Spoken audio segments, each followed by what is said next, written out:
We've all got those parts of our house where the internet just won't go. Well, if you had wall-to-wall Wi-Fi from Xfinity, you could worry less about dead spots. Because with wall-to-wall Wi-Fi from Xfinity, you get fast speeds, reliable connection in every room, and power for all your devices even when everyone's online.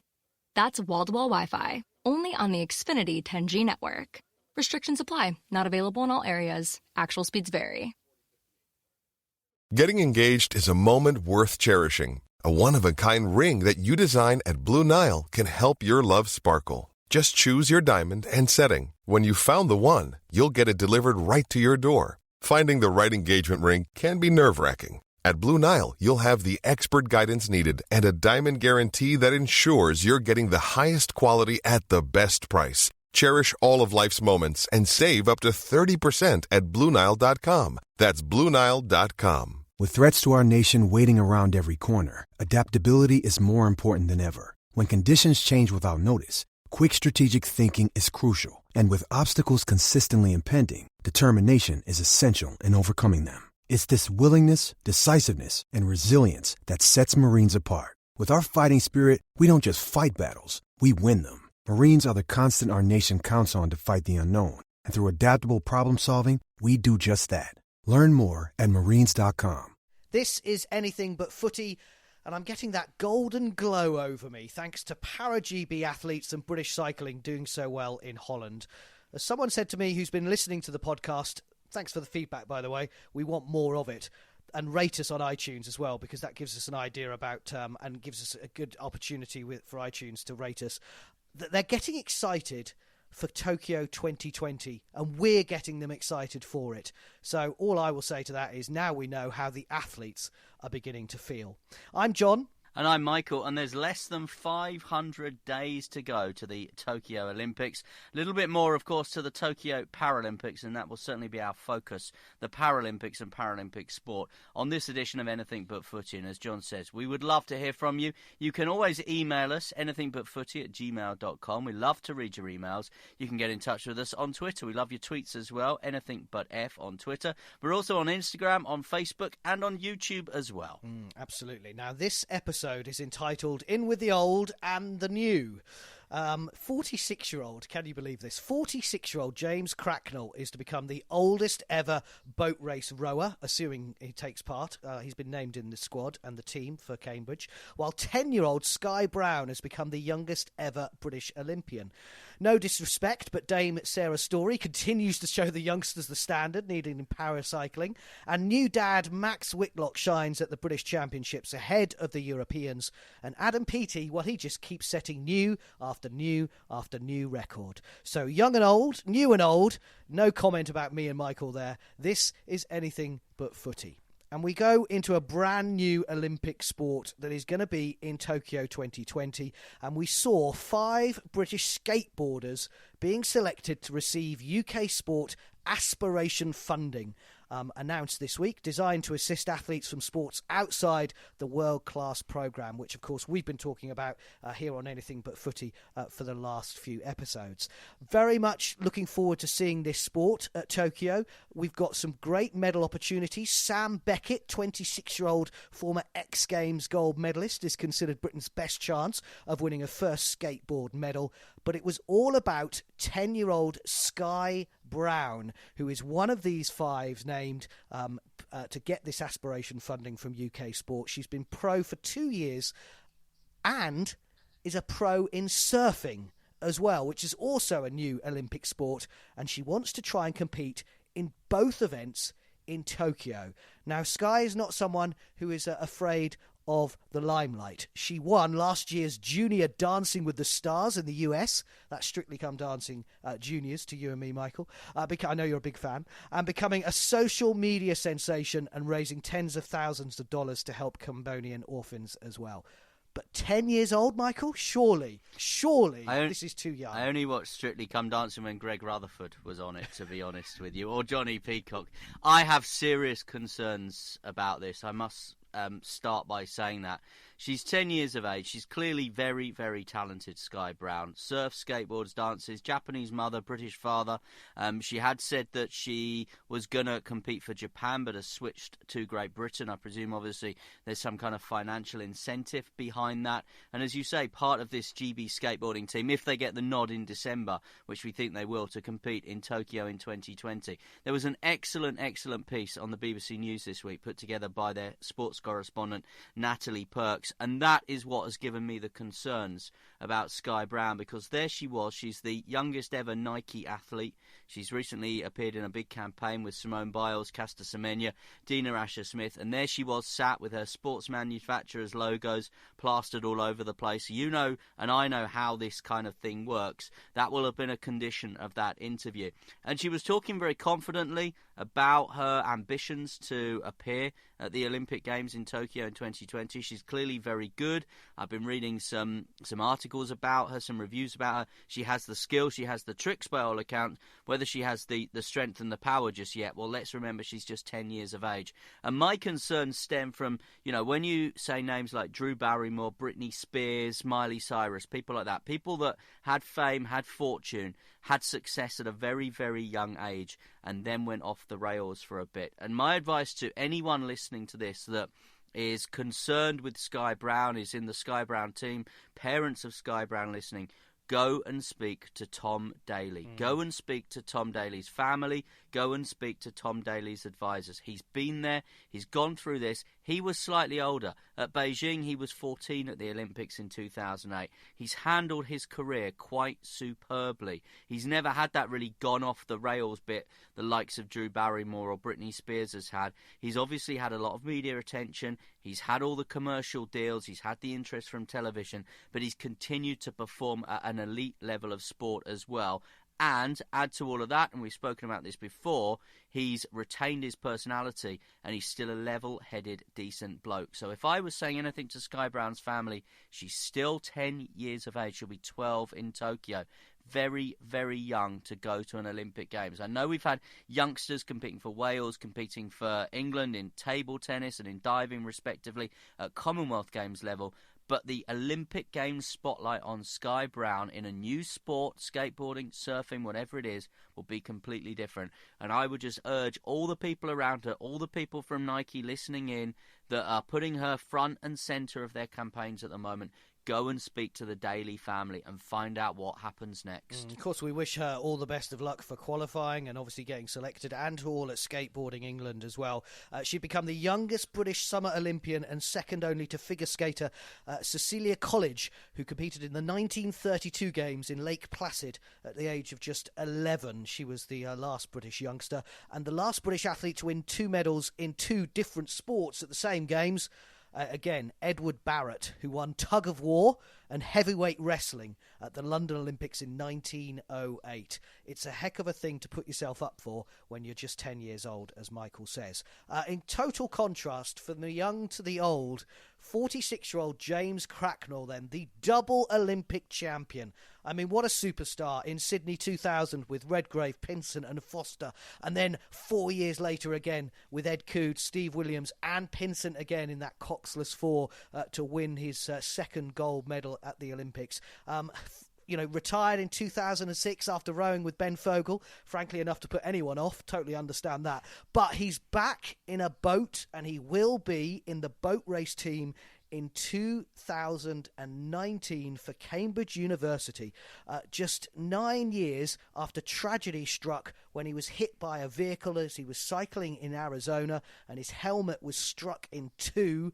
It changed his life. Him and his wife Beverly Turner say it changed his life remarkably. He's more short-tempered and he's got epilepsy from it as well. But he's studying at as a Master of Philosophy degree in Human Evolution at Cambridge University. He's in the light blues. Of course, Pinsent was a dark blue. Now, Michael, what do you make of this 46-year-old James Cracknell? I mean, he is a superstar in terms of Olympic sport, and that's what we talk about here on Anything But Footy. But I have a feeling that it's not quite the right thing for either him or the sport. First and foremost, I think it's great that he's not allowed the injury, the head injury, to define him moving forward. He's created and mastered a good career as a broadcaster, as a commentator on rowing. And obviously, he's got a young family. You mentioned Beverly Turner, his wife, there as well. They will have had to adjust, and they will have had to essentially start again. And I was going to be slightly facetious. I was slightly facetious when I first heard this news. I was thinking to myself, James Cracknell's turned up at uni to do a kind of evening cookery class. And all these Germans and Americans that have been there getting up at 4, 5 o'clock in the morning to row on the River Cam are suddenly going to miss out because this guy that won Olympic medals back in the day, and it is back in the day probably for a lot of them, is suddenly turning up and being put in the boat. It's great publicity for the boat race. It's an event which continues to capture the public imagination, and it captures the public imagination by being live on the television still. It's still a big feature. It's still a big weekend of sport. But for a lot of people, the university boat race, the varsity race between Oxford and Cambridge, on the River Thames, heading past Putney and all the rest of it, and I know you've worked on the event in the past, for a lot of people, it's just this archaic throwback to something that, as a nation, we thought we'd moved on from. It continues, though, to pull in good ratings, both on radio and on television, and it now has that magic dust, if you like, of James Cracknell, someone that people can associate with, can recognise. It suddenly has that magic dust of this double Olympic champion taking part in it. But you have to feel a little bit sorry, I think, for some of the other rowers that have probably built their lives, their studying and their career towards this moment, and suddenly they find themselves out of the boat. Yeah, you're not telling me he's any better than someone who's 20 years his junior. Apparently he's joked that he's 7 years older than one of his teammates' fathers, which is staggering in itself. And you're right, Michael. I covered the boat race for 5 years, from 2005 to 2010, on the banks of the river. It's never been so cold, frankly, in March. I think it snowed one March when we were covering it. It's ridiculous that he's in the boat because, as you say, it doesn't need the publicity. It's one of those moments of spring. It's the London Marathon. It's the Grand National. It's the boat race. It's the thing that happens on a weekend basis with the Six Nations as well, building up to it. And you just think, surely this is taking off some of the shine. And previously, the oldest person to compete in the boat race was a 38-year-old in 1992, and the oldest to row when he was chosen the Oxford crew in 2008 was Mike Worley, who was 36 years old. I think he's turned it slightly into a joke, but is it what the media want, and is it what the public want? Because, as you say, we're doing it, they're doing it, everybody's talking about it, and from a sponsor's point of view and from the boat race point of view, maybe that is what they want. It's exactly what the public will want. It's exactly what the media will want. Whether it's what the rowing fraternity want, I guess we would have to go and ask them. But yeah, he will be front centre. He'll be the face. He'll be the voice of all the publicity in the build-up to the boat race. And as I said, it will still get massive coverage nationally on television, on radio as well. But there will be so much written, said, broadcast about James Cracknell now in the build-up to this race. And I just go back to that point. I kind of feel a little bit sorry for those guys that have been working through the ranks for the last couple of years that maybe are going to miss out on their place in the 8 now because James Cracknell's come on the scene. And, if he's there on merit, and if the tests have been done and he's been getting up at 5 o'clock in the morning and going out with the others, and he's physiologically coming up with the same results as the men younger than him, and he's eligible for the race, then fair play. But it does smack a little bit to me of an event, of something that's maybe looking just for that extra little bit of publicity. Yeah, and 10 years older than the last oldest ever competitor. I think that says enough, frankly. Still to come on Anything But Footy, we're going to talk new dad, Max Whitlock, back in action for British gymnastics, and those new records continue for Adam Peaty, but a mixture of old and new coming up as we talk about British cycling continuing to dominate in the world of paracycling. A few episodes ago in Anything But Footy, we were talking about the World Track Championships and that British cycling, with just one gold medal, was thinking ahead to Tokyo 2020 but wasn't quite ready yet. It would be in the position, but I can tell you that British cycling have had its most successful, highest ever total of medals at the World Power Track World Championships, with 20 medals over the 3 days up in Apeldoorn in Holland. And what a performance from some of the big names and some new names as well. Michael, what caught your eye particularly? Well, it's impossible, isn't it, as you say, with all those medals, to name everybody. A couple of things caught my eye. Katie Toft, obviously, has won a couple of medals across the weekend. She won one of her gold medals in the WC1 3-kilometre pursuit, but she was the only rider in the event. That, to me, suggests that there is some work to do across the world in making these categories, these classifications, I should say, a little bit more even, and having a look at the spread of the events, because it makes a bit of a mockery of it, a farce of it, if there's only one rider going to the starting line, if you like, with Katie Toft. But take nothing away from her, she also won the scratch gold as well. Sophie Thornhill and Helen Scott, I met both of them down under at the Commonwealth Games, where paracycling is very much integrated with the track programme there.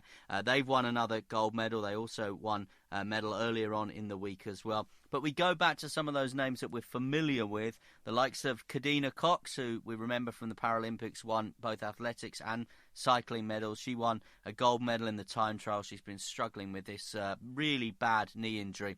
And Jody Cundy, 16 rainbow jerseys in his career, 16-time world champion. I just think if Jody Cundy, maybe in a different discipline, in a different sport, had won 16 world championships, we'd already have crowned him Sports Personality of the Year.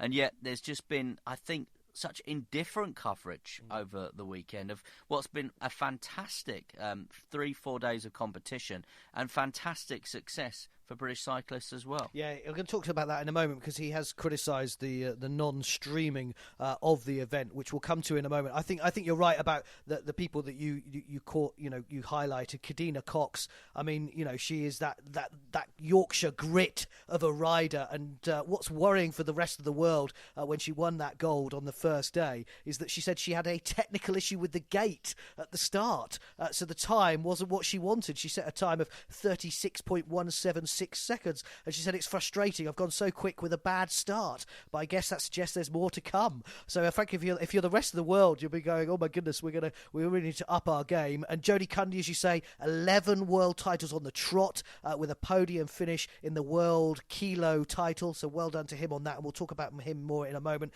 But I must pick out Dame Sarah Storey, her first appearance since Rio, and the birth of baby Charlie as well, and she claimed her first track title since 2016 in the 3-kilometre individual pursuit in the WC5 category classification, as you said. She said afterwards, I raced here 4 years ago, so the same time from Rio as we are now from Tokyo, and I did a 3:39, so I was really pleased with a 3:37 today. I mean, she went on to say, there's no complacency from me. I'm going to keep working hard. And that's what we love about Dame Sarah Storey, isn't it? Because she just keeps going and going and going. You mentioned a couple of people who'd won a couple of titles, Sophie Thornhill, Helen Scott winning, and also Katie Toft. But, Dame Sarah Storey just keeps on going, and she came back as well to win the scratch race as well in the WC5. World titles 14 and 15. She also won a silver in the 500-metre time trial as well. 41 years of age, a super mum to the extreme. So well done to her, and well done to everybody, and particularly Neil Facky and Matt Rotherham, who lost out defending their title in the tandem kilo events to British rivals James Ball and Pete Mitchell. But then they turned the tables on them in the sprint the very next day.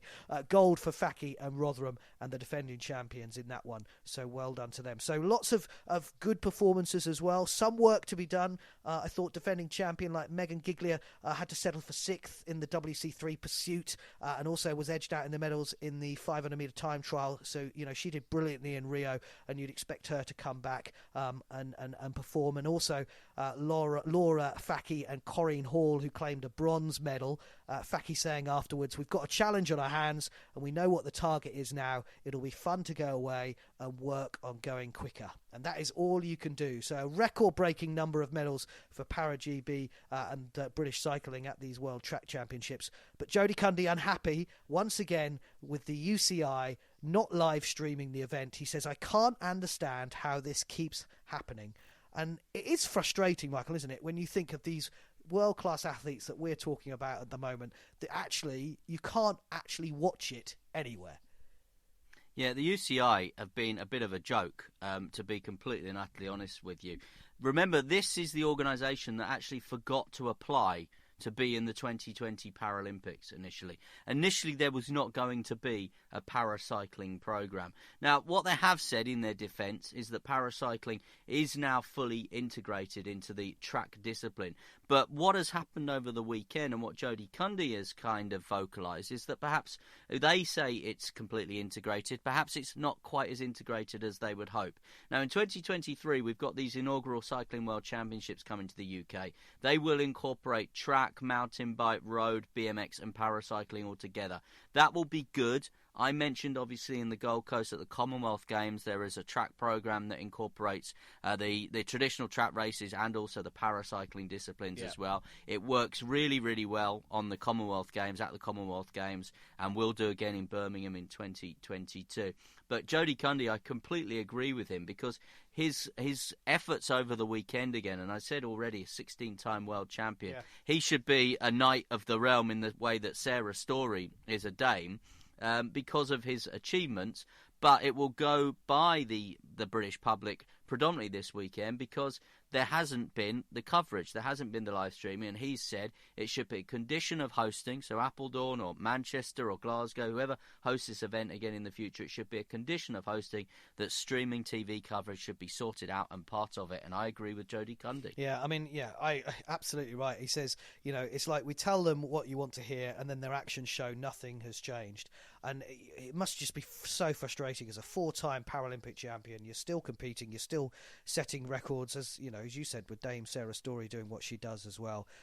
Just having that coverage. But we will try and keep up to date with what's going on in the world of paracycling here on Anything But Footy as we continue. And sticking with cycling as well, because Jess Varnish, who was a European team sprint champion for British cycling. She also won medals at Glasgow 2014 from memory in the Commonwealth Games. But she's not a cyclist anymore. She is at the moment deciding to, or has now decided to, appeal against the decision that she took to an employment tribunal against British cycling, where she said that she was, or they said she was self-employed. And what she's trying to prove is that when she was sacked or dropped by the team, if you were sacked, you probably were employed, so you probably don't want to say that. They probably didn't. But she was dropped by the team in 2016, and she was not happy with that decision ahead of Rio, and she is going to continue this fight. The original claim was against British cycling and UK sport. I mean, it would have huge implications on the way the sport is funded. I suppose my take on it slightly is it seems a bit weird. She and her legal team are saying that she's likened it to the gig economy, which is your Deliveroo and Uber drivers, and there's lots of talk about them being employed rather than them being self-employed. But we've talked about it on Anything But Footy, Michael, and other athletes have had their funding withdrawn and their sponsorship withdrawn. Laura Waitman and Holly Bradshaw in athletics, so they're not employed. They're not suing because they've had it taken away, and they've just decided to get on and do it. I suppose what Jess Varnish might say to that is that the only way you're going to get into the Olympics is via British cycling, and if you're dropped by them, then that's the whole issue. But what's your take on it? I have massive sympathy for the situation that Jess Varnish is in. I agree, obviously, and the law must take a legal viewpoint of this, that she is the recipient of funding, which is similar to something like a university grant, for example. So she isn't in a pension scheme, she doesn't get sick pay, she doesn't get holiday pay. That said, she's given her working life to British cycling. She's not been able to do something on the side. If you are on the British cycling programme, you are there 24/7. I remember spending some time with Jess Varnish in the build-up to the 2012 Olympics, where it didn't work out for her and Victoria Pendleton. She obviously felt that 2016 was her chance for a bit of retribution. She could not join the London 2012 party in the way that everybody else seemed to. She was one of the few stories from London 2012 that went the wrong way as far as London and Team GB was concerned. So she thought, and she must have really targeted Rio 2016 as being the games for her, and then to be dropped just ahead of the games in the manner that she was. I can understand her frustration, and I can also understand then the way that she feels that having given her working life to this programme, having been there and turned up for work and had to clock in and clock out and all the rest of it. She then just feels that they could just ditch her like they did and move her out the programme and just say thanks but no thanks. And yes, she's obviously taken it badly. She's gone to this employment tribunal. She's now dropped that case against UK Sport, and that is the bigger picture. UK Sport, because they're essentially giving these grants to around about over 1,000 athletes at the moment. Now, if this appeal works against British Cycling and Jess Varnish and her legal team can prove that she is to all intents and purposes an employee of British Cycling, well, that changes it for the other 1,000 people on that funding, because suddenly UK Sport will have to start thinking about things like pension schemes, holiday pay, sick pay, and they will not be able to fund. They'll simply not be able to fund, and we've already spoken about the shrinking pot of money from lottery cash. They'll not be able to fund the 1,000-plus athletes currently on the scheme. Absolutely. It has big ramifications. We'll keep an eye on that one for you. Anything but footy. Well summed up, Michael. On to British gymnastics, who are well funded, of course, now, thanks to the likes of Lewis Smith and Max Whitlock, who is... Beth Tweddle. And Beth Tweddle. Yes, good point. My favourite medal of London 2012. I had two favourite medals quickly at London 2012. Tom Daley winning a bronze, because I thought it was fantastic reward for the way he basically took diving onto a different level in this country. And Beth Tweddle as well, because without her medals at World, European, and then finally at Olympic level, we wouldn't have seen the success that we've seen with the likes of Max Whitlock and others. Fair point. I will slap my wrist for that one. Absolutely right. I forgot about Beth, and that's a poor show on my part. But Max Whitlock is one of the stars. And I think it's interesting with British gymnastics because there's a bit of a changing of the guard. There's a lot of new names coming through. But Max is coming back into form probably at the right time. He will have taken a bit of time away.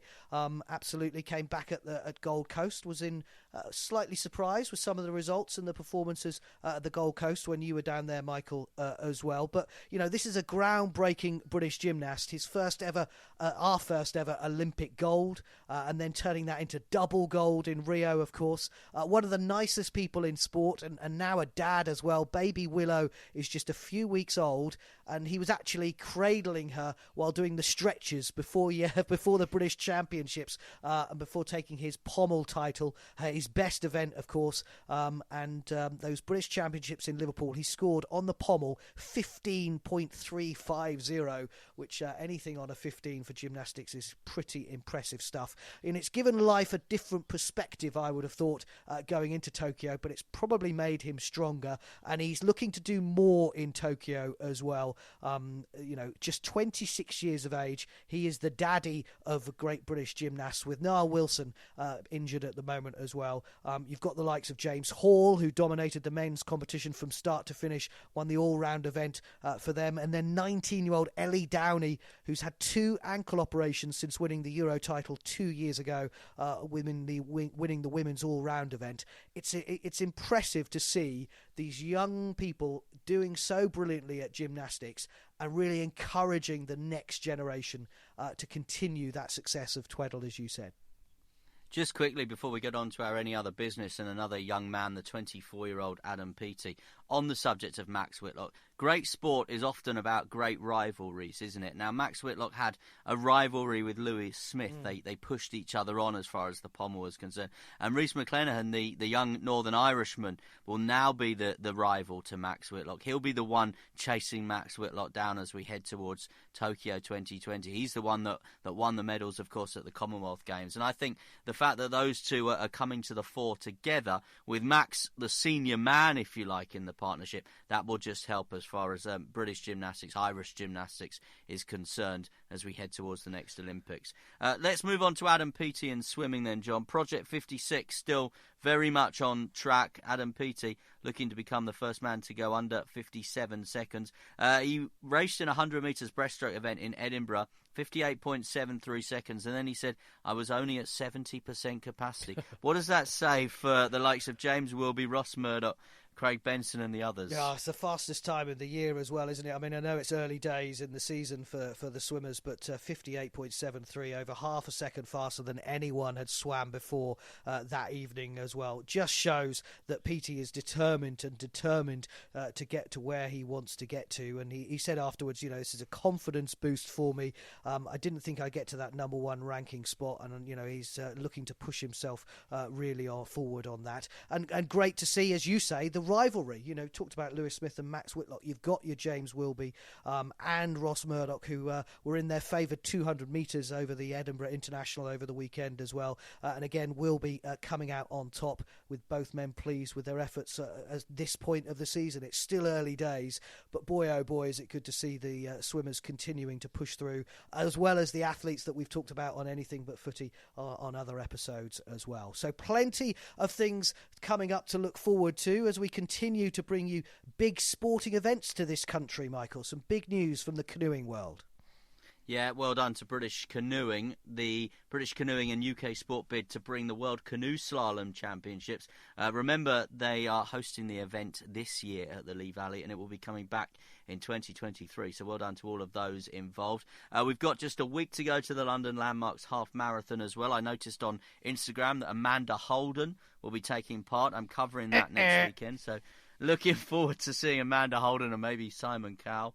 And just quickly, well done to Wales winning the Grand Slam in World Cup year. Japan has a big couple of years as far as hosting sporting events is concerned. Michaela Schifrin as well, the first skier to win World Cup victories in the overall, the slalom, the giant slalom and the Super G. She's completed the clean sweep this weekend in Andorra. Dave Riding finishing his season, a season where he got on the podium, of course, with a 12th place finish. And Jay Jones, double Olympic champion, won a silver in Belgium at the Taekwondo. Remember, Great Britain is hosting the World Championships this year in Manchester in May. So we end up where we started, something new as well as old, a bit like Anything But Footy podcast. Please like us and rate us on iTunes. Help us build on our profile. You can share us on Facebook and Twitter. And this is Anything But Footy, unashamedly Olympic and Paralympic bias. Sports Social Podcast Network. Hello, it is Ryan, and we could all use an extra bright spot in our day, couldn't we? Just to make up for things like sitting in traffic, doing the dishes, counting your steps, all the mundane stuff. That is why I'm such a big fan of Chumba Casino. Chumba Casino has all your favorite social casino-style games that you can play for free anytime, anywhere with daily bonuses. That should brighten your day a little. Actually, a lot. So sign up now at ChumbaCasino.com. That's ChumbaCasino.com. No purchase necessary. VGW Group. Void where prohibited by law. See terms and conditions. 18+.